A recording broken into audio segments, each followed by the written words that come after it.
So, what's up mga ka-agri? So, ayun po. Since lagi po maulan dito sa amin, dito sa Buhi, dito sa Camarines Resort. So, ayun po.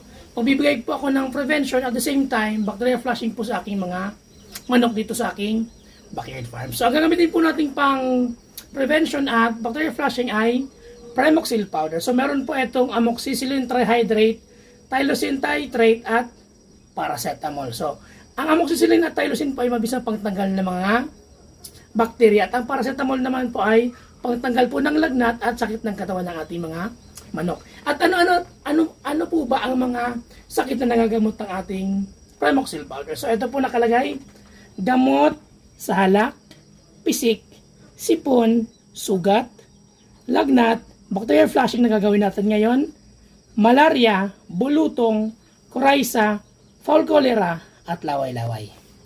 Kaya ngayon pong panahon na ulan at init, so kailangan po natin ng Primoxil powder. So available po ang Primoxil powder sa ating mga local agri-vet supplies at pwede naman po sa mga online merchants. So meron po akong link tayo nilalagay, pwede nyo pong i-click.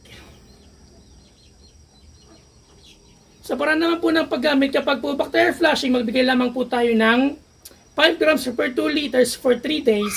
Kapag prevention naman po, hanggang 5 araw pang pagbibigay. At kapag naman po gagamitin natin panggamot, so dapat po 5 grams per 2 liters for 7 days. So, yun po, magtitimpla tayo ng ating Primoxil powder para sa ating bacteria flushing.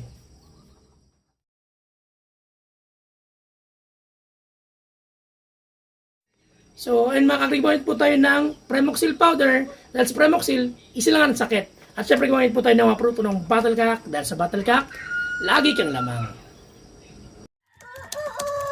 So, ayun mga kagri, wag po natin kalimutang mag-heart, follow, share, and subscribe. Thank you for watching!